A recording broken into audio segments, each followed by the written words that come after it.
time zone or something? No. Hello, hello. Howdy, my friends. Michael here. I hope we are live. I hope that people are starting to come in. So, everybody's got New Year's resolutions, right? A lot of you out there, playing guitar. That's why you follow this channel. But one thing that I've talked about a little bit over the years is that I've always wanted to sing. And Missy, who is here with me, Hello. is helping me. And she's worked with a lot of difficult guitar players like myself who feel like, I've been in bands with lots of different singers. We've had to hire and fire singers. I know I'm not the singer, and so I should just be the guitar player. And so Au she's worked with, yeah, contraire. she's worked with tons of people like me who want to sing, but are just kind of in our heads about it. And so I figured we would just go live and share one of our kind of beginning, get started exercises and lessons. So without further ado, this is my friend Missy McQuarrie, Hello. and Hello. there's a link in the description if you want to follow her and get on her mailing list. But basically, we're going to run some scales, run some exercises, kind of show you where it begins. If you have any questions, you can jump on here. Maybe we'll have time to answer them. But for all of you out there that think that people like me have a perfect ear or all this comes easily, you're going to see very quickly that that is not the case. That all of these things are hard fought, wins on the fretboard, and I'm trying to do the same thing here finally. And so, Missy, thanks for coming live and doing this with me. Happy to do it. Yes. And honestly, the ear is a big part of this. So if you are like Michael and a guitar player with a very good ear, you can sing. I promise you, you can. But we all have a lot of hangups, and it's not just guitar players, but uh, the truth is what you apply to your ear on the fretboard. We just need to figure out how to calibrate that for the voice. And we're actually going to do a very silly little exercise to start. I love this exercise. And the truth is, I actually got this from an ENT, ear, nose, throat doctor. I had a young lady whose voice was a little bit messed up, and it kind of came to me in a more basic form where it was more speech oriented. And I just found that when we applied it to scales, it helps people to open up their voices. So essentially, the way this was given to me, literally blowing bubbles into a cup half full of water. If it's too full, you're going to be blowing bubbles and water's going to be all down your front. But this is how we do it.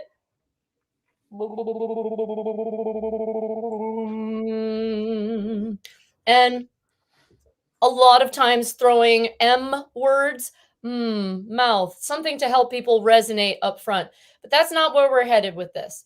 The thing is, when you blow bubbles into the cup like that, your diaphragm muscle will engage, which we needed to do when we're singing. And the truth is, when you're freaked out about singing, one of the first things that happens is that resonator tightens up. Everything tightens up in here. And so when you blow bubbles, it kind of forces everything to open up. So if you are feeling bored and you're stuck in the snow like I am and you have nothing better to do, go get a cup. Let's do it all together. I have mine. I'm going to do it. Yes. So we're going to start down here.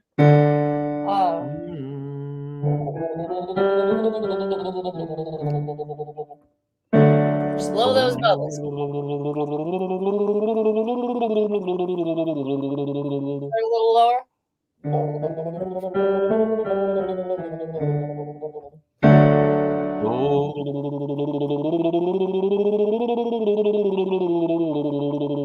of the things I want you to do, Michael, is just release the abdomen. Do you feel tightness in here at all? Totally. I gotta let it go. Let it go, let it go. When we're tight in the ab, by the way, I'm advising that because people tend to lean sharp under those circumstances. So one more relaxing breath. Do it again. Up here, I'll do it, you do it, back and forth, weird conversations on the internet.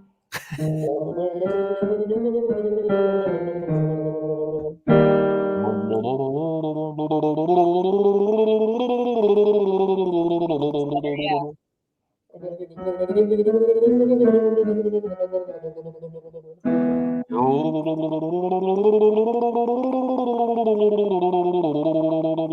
a little over there.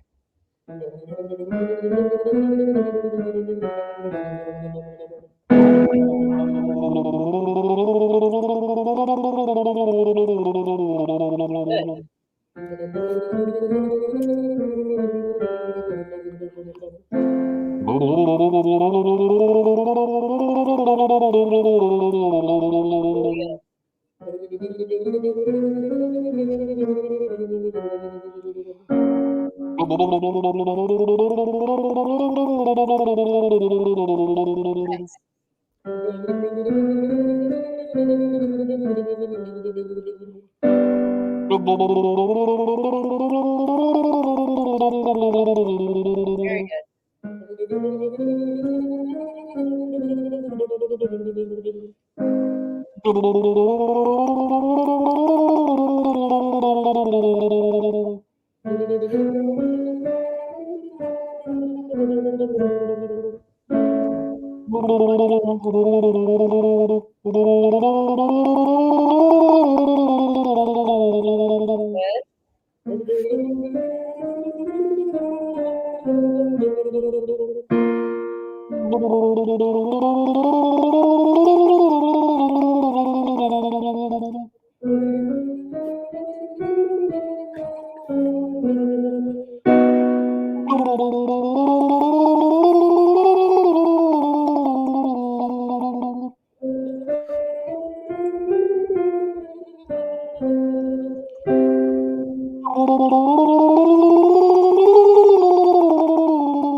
Want to hit that again?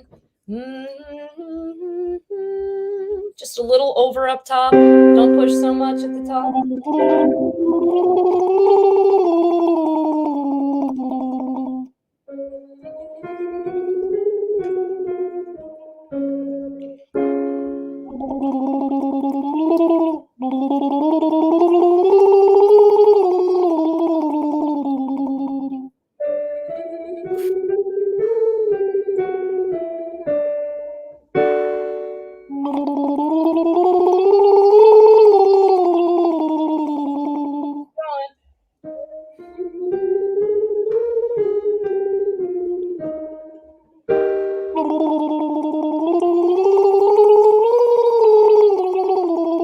Very nice.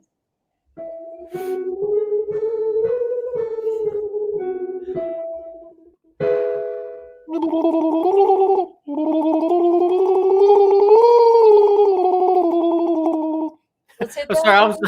sorry, I was laughing. Carl's like, "What the heck am I watching?"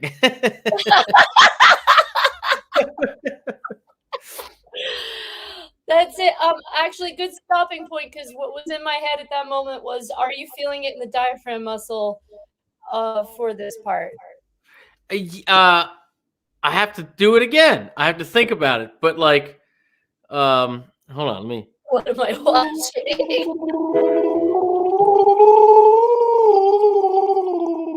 Yeah, I know. So everybody's like, I just came across the stream. What the fuck is happening? Learning to sing, basic singing exercises, using a cup of water. Mm-hmm. What, Missy? Why are we using the cup of water again? Just for people that are just tuning in. So one of the biggest things with singing is getting a balanced airflow and getting your support from the right place. And blowing bubbles into the cup will help people to get the sound flowing in the right direction. It will open up the throat as you sing. You should already, Michael, should feel, I know I feel just a little bit more brightness. It just kind of helps to open you up, but getting your support from the diaphragm muscle is really, really, really important when singing. And one of the things I was just talking about was, do you feel it down here? Yeah. Because as we go higher, it should move. You should feel it compress down in support of your notes. And a lot of times when people are tense, and thinking too much about singing. We tighten up here in the throat. And what we want is this muscle to control the airflow. It actually has an ebbing effect, slows it down so that when it hits this area is every, like basically the folds are just, like the tuning peg on your guitar. Oh, I'm out of camera. That's all that's really happening there. But if we're tight in here, then everything just compressing in is not helping you. So the cup bubbles force that area to kind of open up. It's a good way to warm up and sound ridiculous on the internet, I guess. Yeah. If you're up for it, people are pushing back and asking some questions about this. So like, I'm happy to. yeah. So one, Blake says similar concept for swimming and surfing. You heard that before? It makes sense. Oh, absolutely. Yes. Definitely strengthens your diaphragm. I hadn't thought about that, but 100% on point, Blake. Yes. But Moon says, I guarantee none of the great singers learn to sing like this. You think that's true? Oh, well, I mean, some of the greatest singers are just able to call for a sound and all the muscles are relaxed. But for the rest of us, we maybe have to think about it. And when we think about it, we tighten up. I mean, if you really, really think about some of the greatest singers out there, well, first of all, Lady Gaga is a great singer. She certainly got plenty of training.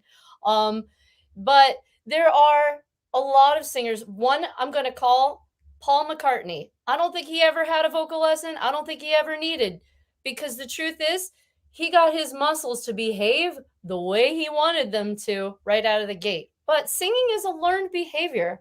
Yeah. You're dealing with muscles. I mean, Michael will be the first to attest to the fact that you are a very talented guitar player, but you didn't just come out of the womb able to play. You had to work your way up to it, right? Of course not. Well, that's why I took this question, because it's the same kind of thing people say, like, oh, these great guitar players or any type of musicians, you're just born with it or not. And that's just hasn't been my experience in any part of life. You know what I mean? Like, there's certainly people who are naturally gifted, but everyone works on their craft if they want to get better, period. Yes, absolutely. And honestly, real talk right now, most of the famous singers that you can name just about any of them, they have a vocal coach. Ariana Grande has a vocal coach. I mean, all of them.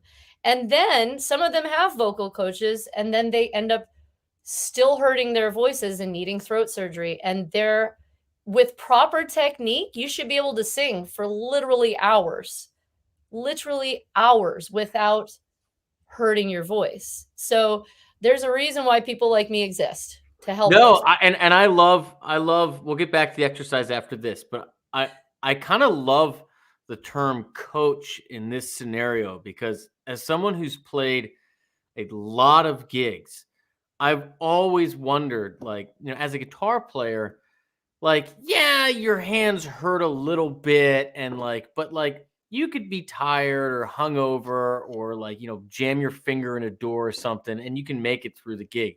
But like singers that sing night after night after night, and travel and all that, keeping, I think so many of these huge name singers that people think of, a lot of them probably have coaches, a lot of it to correct things that they do that they could nail maybe one night a week, Right. But can you do it 5 nights a week for 9 months straight, living on airplanes and hotel rooms and being in and out of being sick and stuff? Like, that's a different level of professionalism. That's exactly right. And, I think it was Blake who made that comment about essentially a sport. I mean, you're dealing with muscles. And so the idea here is that singers, like anybody else, like when you work out and exert yourself, you get tired. You want to put yourself in the best possible position. If you were a runner or a swimmer, are you going to just go do that and go out into a race and not stretch? Well, you're more likely to pull a muscle. You're more likely to hurt yourself. And so, this exercise that we're doing, as silly as it is, I mean, it's hitting on a lot of different things. all at once, which is why I like it so much. But the main thing is it helps you to get in balance. And so I work with Michael, I work with other people who are out, playing 4-hour gigs on Broadway in Nashville, and they need their voices to work for them for 3 and 4 hours every single day, and so it's very easy to get out of balance. And this particular exercise is great for getting people back into balance. So it's not even just about learning to sing, it's also about setting up really great habits.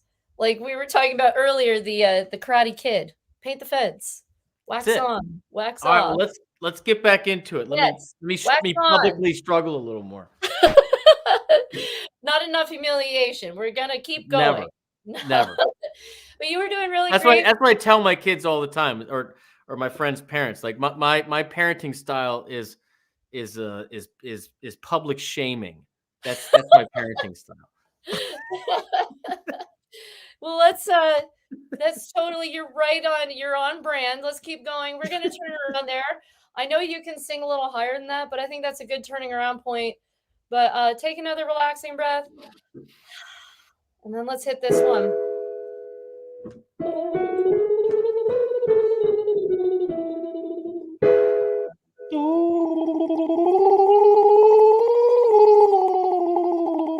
Get a better breath for that one.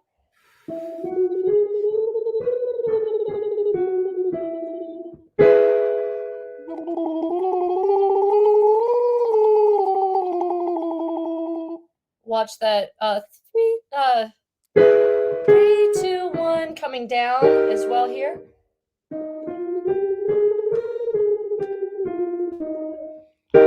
Keep it bright.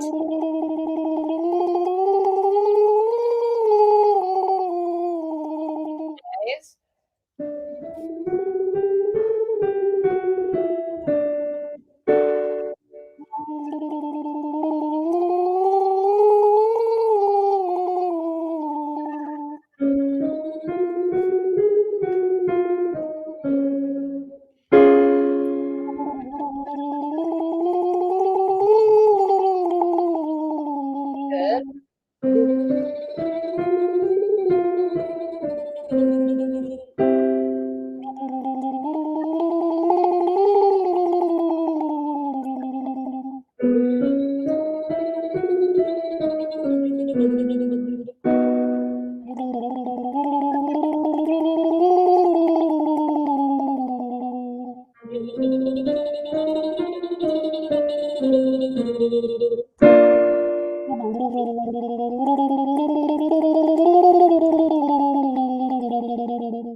Aim a little lower. Take another relaxing breath.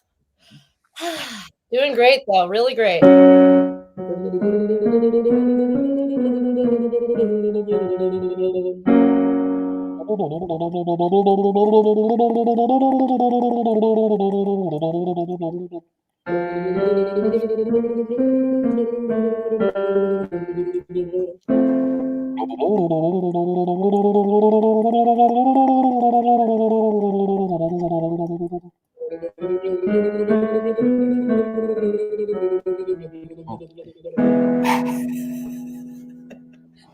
Sorry, let's do that one again. Do that one again. Just people. Oh, Yeah. what are they saying? Don't nothing. They're just saying it sounds like vodka. Little do you know.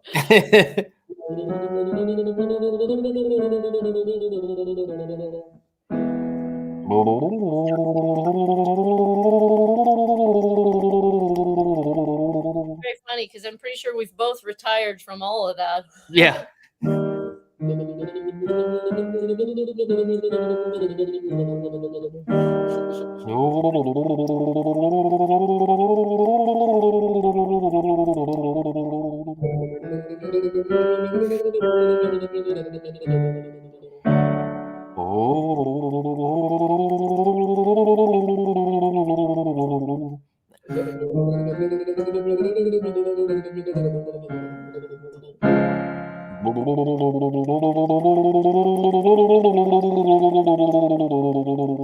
You're officially out of my range.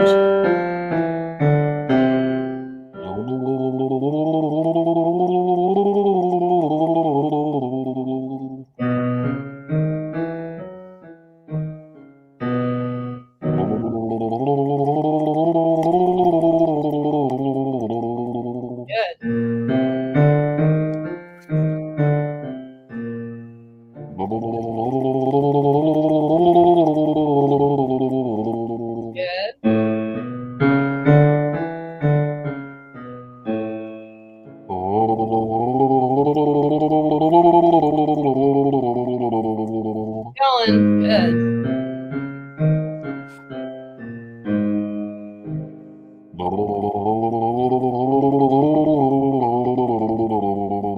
Going good.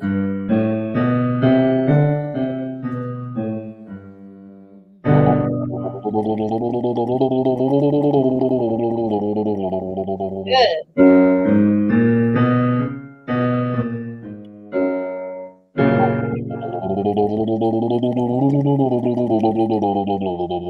Nice. Let's see if you have the F. See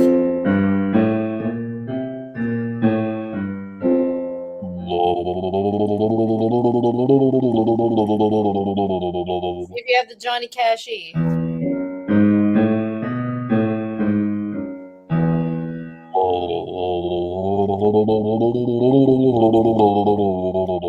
You added a note. Do that one again.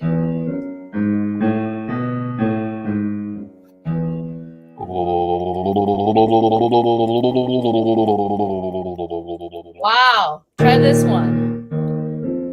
Gotta tune the guitar down to get this one.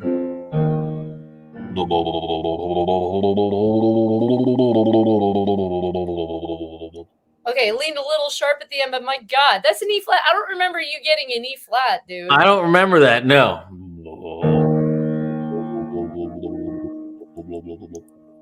It's all the way down there. That's pretty wild.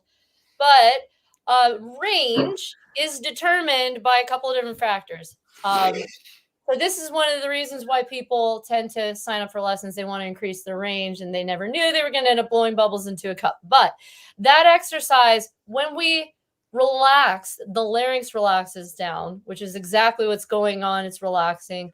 You are able to access more pitches. It's no different than, I don't know. And then I don't know where my bass guitar is. It's somewhere behind me. But the bass string needs more room to waver to get those low notes. Yeah.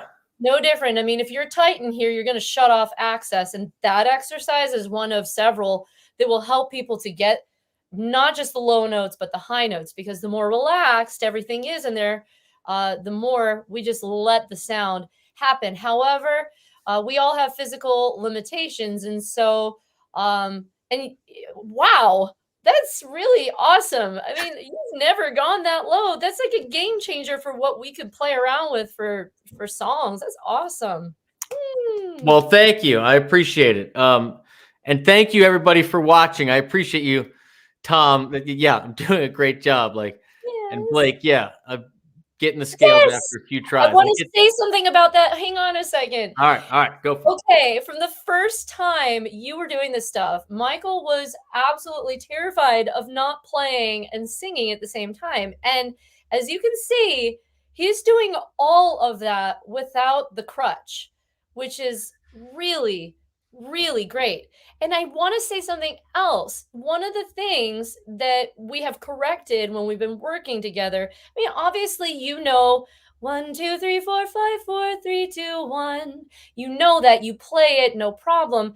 But when you're incorporating breath into it, and maybe say you don't get enough air, 1, 2, 3, 4, 5, 4, 3, 2, 1. We'll hear a flat Yeah, flat. 3. Yeah. Right, because the breath support isn't there. And one of the things that was really, really great is you were nailing all of those. The one that I mentioned was like the only one that fell a little bit under. So that shows that you have better breath support. We already know you have the ear to match. So, very good. Well, Yeah, thank you so much, and thanks for joining me on here and forcing me to do something uncomfortable. that was Um, awesome. You did really great. no, I appreciate you. I do. And for everybody watching, thank you for watching. And if you want to follow Missy, if you're interested in doing something similar, there's a link in the description. But the reason I shared this and invited Missy on is because I want to practice what I preach. You know, like I'm trying to encourage and motivate each of you to do something uncomfortable and to bet on yourselves and improve yourselves, warts and all, as uncomfortable as it might be. And for me personally, I've always played in cover bands. I've always been a teacher. I kind of feel like a conduit in a lot of ways. And I don't feel like I've invested the time and effort into getting out the songs and stories and music that I can create. And so that's the next thing in my journey. And that's why I've asked Missy to kind of help me with that. So I hope at the very least this inspires you to do something a little uncomfortable, and seeing someone like me who you might think has a great ear and all these things, be rather vulnerable. Hopefully that makes you feel like you can do something a little challenging and uncomfortable too. So that's it, my friends. Thank you so much. I'll see you very, very soon. Missy, you're the best. That And was again, fun. she's got a link in the description if you want to track with her. And I'll see you guys very soon. Take care. Missy, stay put.